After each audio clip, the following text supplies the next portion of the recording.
Assalamualaikum warahmatullahi wabarakatuh. Bismillahirrahmanirrahim. Alhamdulillahirabbil alamin. Wassalatu wassalamu ala asyrofil mursalin wa ala alihi wa sahbihi ajmain. Amma ba'du. Para jamaah semoga kita laksanakan sesi kedua yang menika pemausan putusan Muktamar NU di Lirboyo tahun 1999, Muktamar yang ke-30. Di bagian yang ke-8 bahwa kemarin kita sampaikan untuk tahun 1999 di Muktamar di Lirboyo itu pembahasannya tentang hal-hal yang kekinian, yakni kemarin kita sampaikan tentang tanggapan itu terhadap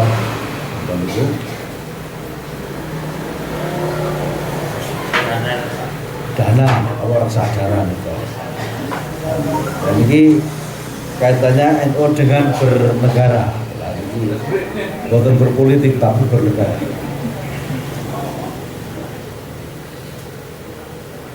Yang terkait dengan respon Islam terhadap demokrasi, ini bagaimana ini?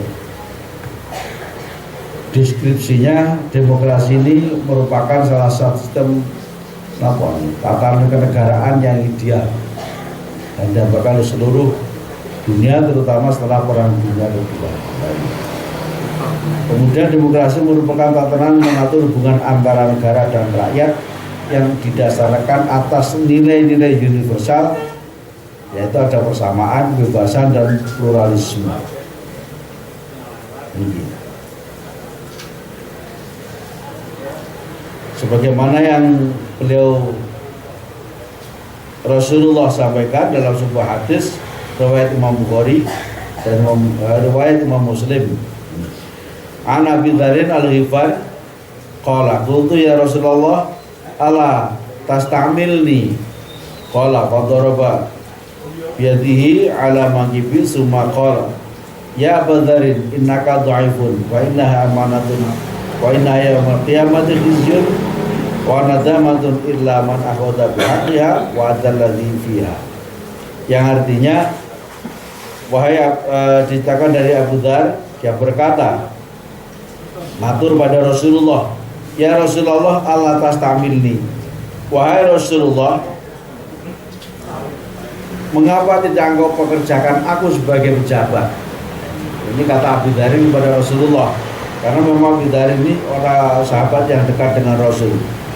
Ketika itu kenapa kok sedang kok ada pejabat? Kalau sekarang kan kebanyakan seperti ini, mendekat pada pimpinan biasanya ada maunya. Kemudian sumakol fadoroba yadihi ala mangibi, dan Nabi Darin berkata, kemudian Rasulullah menepuk pada pundakku. Qala wahai Abu Dzar, ya Abu Dzarin innaka dhaifun, wahai Abu Dzar, engkau adalah orang yang lemah. Wa innaha amanatun, dan jabatan itu merupakan amanat, dan pada hari kiamat merupakan kehinaan. Jadi jabatan itu adalah amanat, dan nanti di yaumil qiyamah merupakan kehinaan. Dan ini sing digul-gul.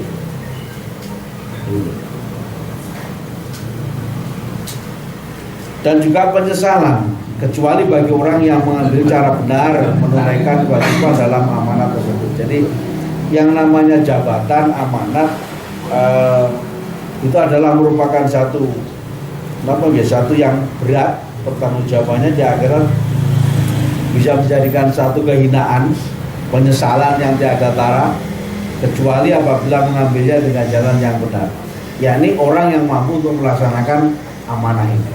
Begitu juga kita yang memilih pemimpin. Nah ini, ketika memilih pemimpin harus orang-orang yang amanah, orang yang mampu menjalankan itu. Kalau yang dipilih yang tidak mampu, kadang-kadang kamu masa penjenengan mampu, ternyata orangnya tidak mau, dan karena merasa lemah dipaksa-paksa akhirnya gak mampu tenang. Nah ini sama saja kita menjerumuskan orang itu ke dalam jurang. Ini hadis ini lihat Imam Muslim dalam Sahihnya dan juga dalam Musnad Ahmad. Oleh karena itu pemerintahan harus dilaksanakan dengan sebaiknya dengan dasar sebagai berikut. Ini hasil muktamar. Yang pertama Asyura, musyawarah. Sebagaimana surat Ali Imran ayat 159. Fabima rahmatullahi lintalahum Fabima rahmati minallahi lintalahum wa kutafadan ghalidal qalbi lan faddu min hawlik fa'fu anhu wastaghfirlahu wa syawirhum bil amri ini wa syawirhum fil amri, dan bermusyawarahlah kamu bersama mereka. Fa idza azamta fatawakkal 'ala Allah. Kalau kamu punya satu keinginan, fatawakkal 'ala Allah, maka supaya diserahkan kepada Allah, kembalikan pada Allah. Ini pengambilan musyawarah, jadi keputusan harus diambil secara bermusyawarah. Indonesia sudah dilaksanakan itu, walaupun tidak sepenuhnya sama persis dengan kaidah-kaidah syariahnya. Yang kedua, al-musawwa, kesetaraan. Jadi pandangan bahwa setiap orang mempunyai kedudukan sama, tidak ada diskriminasi, tidak ada karena suku, ras, agama, jenis kelamin, kelas sosial dan sebagaimana. Sebagaimana surat Hujurat ayat 13. Ya ayyuhannas inna khalaqnakum min dzakarin wa unsa wa ja'alnakum syu'uban wa qabaila. Inna akramakum indallahi atqakum. Inna akramakum indallahi atqakum. Jadi semua manusia itu sama. Yang paling mulia di kedudukannya di hadapan Allah mereka yang paling bertakwa. Jadi kedudukan kesamaan, tidak ada diskriminasi. Yang ketiga ada hurriyah, kebebasan. Jadi ada jaminan orang-orang menyampaikan pendapatnya dengan cara yang baik, bertanggung jawab. Jadi mengingatkan, menyampaikan pendapat itu juga ada etikanya. Dalam Islam juga sudah dijelaskan seperti itu. Digambarkan sebagaimana Allah memerintahkan Nabi Musa dan Nabi Harun untuk mengingatkan Fir'aun. Itu saja, faqula lahum qawlan layyinan. Berkatalah yang lemah lembut. Jadi tidak boleh berkata kasar. Padahal Fir'aun jelas orang yang bahwa itu menentang Allah, lanjut seperti itu. Kepada orang yang jelas-jelas tidak taat kepada Allah saja kita harus berkata yang halus, apalagi ya pada pemimpin-pemimpin kita itu seperti itu. Wakilah pernah juga Harun ar-Rasyid diingatkan oleh seseorang dengan kataannya, wahai Harun ar-Rasyid, saya akan mengatakan kamu tapi agak keras, maka kamu jangan marah. Jawab Harun ar-Rasyid, Allah saja memerintahkan Musa dan Harun mengingatkan Fir'aun dengan perkataan yang lemah lembut. Apakah kamu sudah lebih pandai, lebih alim dari Musa dan Harun? Dan apakah aku ini sudah lebih jelek daripada Fir'aun? Nah, inilah. Itu ucapan Harun ar-Rasyid. Jadi Allah memberikan dalil burhan ya, kenyataan di dalam Al-Quran seperti itu. Kisahnya Nabi Musa dan Nabi Harun mengingatkan Fir'aun, perintah Allah dengan lemah lembut. Nah, ketika ada orang yang, makanya kalau ada orang yang demo menghujat pimpinan, menghujat kepalanya, apakah mereka itu yang menghujatnya ini sudah lebih baik daripada yang dihujat? Nah, ayat yang lain juga mengatakan itu la yaskhar qaumun min qaumin asa yakunu khairan minhum. Jangan satu kaum, satu kelompok itu menghinakan, mengolok-olok, menghujat, melemahkan itu. Siapa tahu yang diolok-olok, yang dihujat itu jauh lebih baik daripada yang menghujatnya. Ini intinya Bapak semuanya. Jadi di mana kita berada dalam hidup bersosialisasi, berhubungan dengan sesama manusia, kita harus satu mengutamakan adabnya. Bagaimana adab kita beradab, bertata krama dengan sesama manusia, saling menghormati di sini. Nah, ini.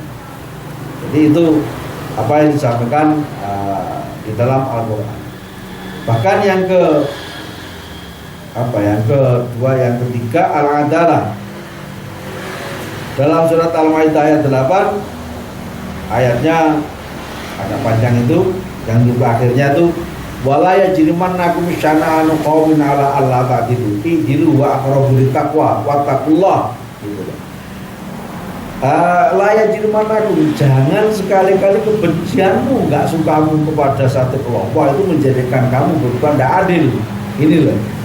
Lek kowe rasane karo wong kuwi ya aja dolim karo wong kuwi. Ini kata terjemah pendeknya.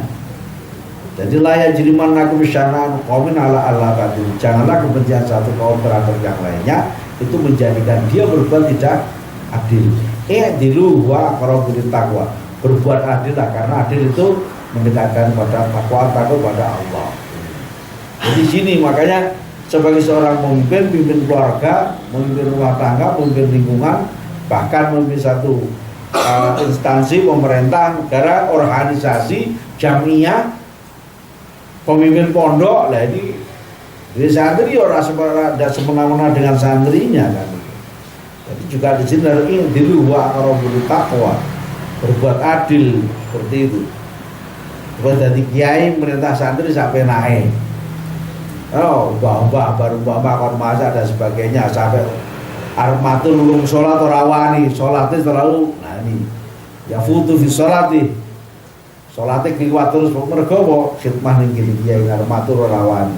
Nek sing perintah ora ro wayah. Lha ini sing dalem sapa ngene iki? Termasuk pangapunten kiai disowani.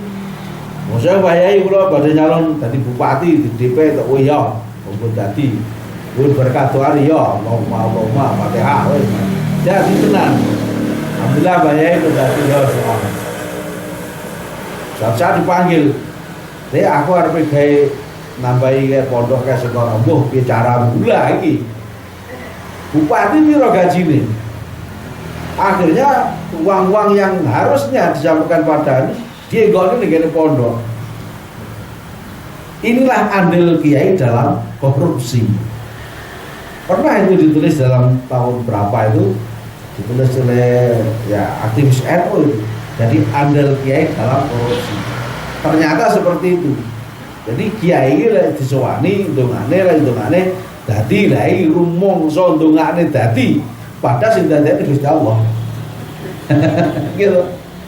Karena merasa aku arep membangun masjid, aku arep muktamar ngono sangono salah iki.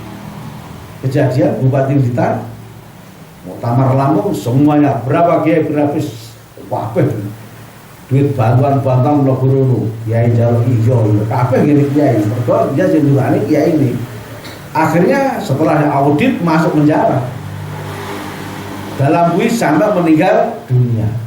Begitu sing garai itu wajah di Korea Syahid Batok Fa'ad Bahasa bahwa Allah jadikan satu sebab ikut sebab-sebab yang lain. Hukum sebab akibat berlaku di sini. Nah, soalnya kalau boleh ditakoki dulu.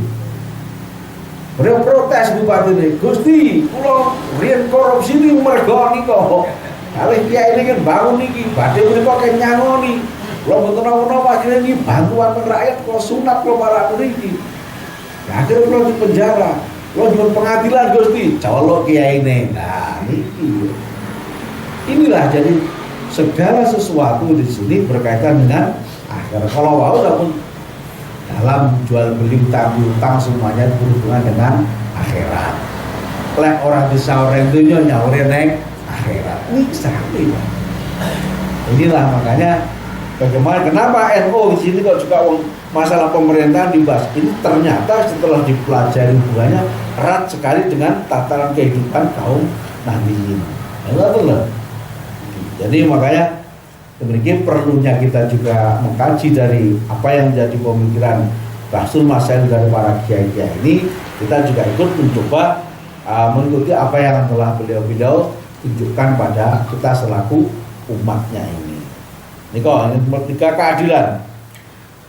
Yang nomor sekali nomor al-huriyah. Al-huriyah menika napa nggih prinsip-prinsip dasar-dasar praktek yang dilakukan Rasulullah dalam memimpin masyarakat, seperti ketika beliau datang di Madinah itu memberikan kebebasan bagi orang yang non muslim tetap disilakan menjalankan agamanya. Yahudi Nasrani dijamin keamanannya beragama, beribadah. Tapi ketika ada kepentingan sosial maka semuanya menjadi satu. Di sana ada satu butir di agama Madinah itu, apabila penduduk Madinah diserang musuh, maka semuanya harus membela Madinah. Yang kedua, ini yang termasuk namanya itu kebersamaan al-huriyah, kebebasan itu, apabila terjadi perselisihan maka harus dikembalikan kepada pemimpin tertinggi di Madinah, bukan kepada Muhammad, bukan kepada Nabi, tapi kepada pemimpin tertinggi di Madinah. Siapa itu? Karena waktu itu Nabi ya Nabi. Setelah digantikan Nabi pada Khulafaur Rasyidin, pada Abu Bakar, pada Umar, Osman ini. Jadi Piagam Madinah itu sudah merumuskan sedemikian rupa, tidak dikotomis. Jadi langsung pada pemimpin tertinggi. Ya, siapa yang mimpin? Nah, ini makanya itu menghargai hak daripada rakyat di situ. Inilah para bapak, para jamaah, para ibu-ibu, menikah yang kita aturaken terkait dengan respon Islam terhadap demokrasi ala manhaj ahli sunnah wal jamaah an-nabiyah.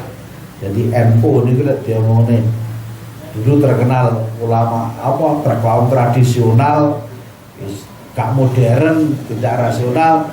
Ternyata di pondok itu jauh lebih moderat, jauh lebih demokrasi, jauh lebih modern daripada mereka-mereka yang mengatakan sama. Ketika NU diarani ahli taklid, tapi yang mengatakan itu adalah mereka yang mengusung pendapatnya Muhammad Abduh. Berarti orang yang mengatakan itu lebih taklid daripada NU. Ini tidak kerosok, kadang seperti itu. Karena pondok ini desa-desa dikiranya, dan ternyata itu justru malah memberikan mengajarkan demokrasi yang sangat tinggi dan mendalam. Makatan yang kita aturaken mugi-mugi menika saged nambahi manteping kula panjenengan dalam hidup bernegara berbangsa ini selaku orang NU an-nabiyah. Monggo sareng-sareng dinyatakan semuanya kembali ibadah kepada Allah. Dan sedekah katakan kita akhiri kami wasan alhamdulillah kita alhamdulillahirabbil alamin. Wallahumma billahi wa bihi. Assalamualaikum warahmatullahi wabarakatuh.